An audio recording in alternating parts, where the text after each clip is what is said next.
Тэгтээ зэрэг энэ нийгэм маань ямар нийгэм байна гэхдээ зэрэг сайнаар дүрслээд хэлэхэд энэ нийгэм бол хүнийг хөдөлмөрт сургадаг нийгэм юм гэж ойлгож байна. Хоёрдугаарт улсыг хөгжүүлдэг нийгэм гэж. Энэ хөдөлмөр сургаж хөгжүүлдэг энэ хүч чадал юун дээр туршилтын эмгтэй тэр капитал гэдэг юмн дээр. Хөрөнгө гэдэг юмн дээр одоо түшгэлж ингэж босч ирдэг хөгждөг ийм нийгэм юм уу гэж. Энийг би одоо бусад капиталист орны одоо тэр үйл ажиллагаан дээр өөрийн одоо мэдэх хэмжээнд ажиллаж үтснээр ингэж ойлгож байгаа. Өөрөөр хэлбэл энд өнөөдөр ер нь хөрөнгө мөнгө энэ нийгмийн одоо нэг гол хөшүүрэг юм уу гэж ингэж би ойлгоод байдаг.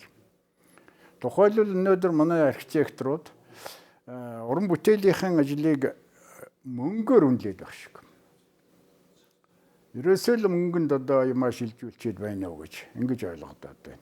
Энийг чирнээ болон жишээн дээр ч одоо баг хэлж улмаарсан гэж байгаа. Тэгээ мөнгө л одоо бүхнийг шийдээд байна гэдэг маань тэн дээр.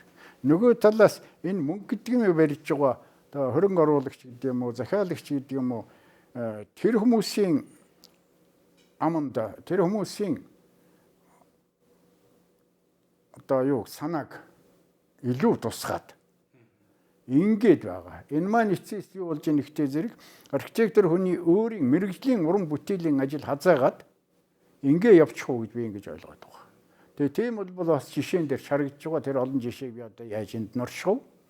Ер нь бол манай архитекторууд өөрөөр хэлбэл нэг урлан бүтээх ур чадварын одоо тэр чадвар нөгөө оюуныхаа сэтгэн бодох тэр үйл ажиллагаа тэр юугаа одоо жоохон мартаад айжимда тэрийг ерэн жоохон мартаад ингээд явчихваа гэж. Энэ юунд эцсээс юунд өргөж гэнэ вөхтэй зэрэг нөгөө архитектур гэдэг юм маань өнгөн төдий, хэлбэр төдий болоод гаднаас орж ирж байгаа янз бүрийн одоо материалаар өнгө тавих эсвэл янз бүрийн одоо хэлбэр дүрсийг хуулж одоо үйл ажиллагааны хялбарчилсан хуусан ийм хэлбэрт орчих гэнэ үү гэж ингэж бодоод байгаа.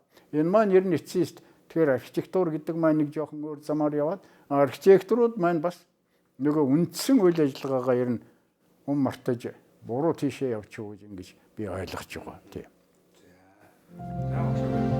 Болох нь үү?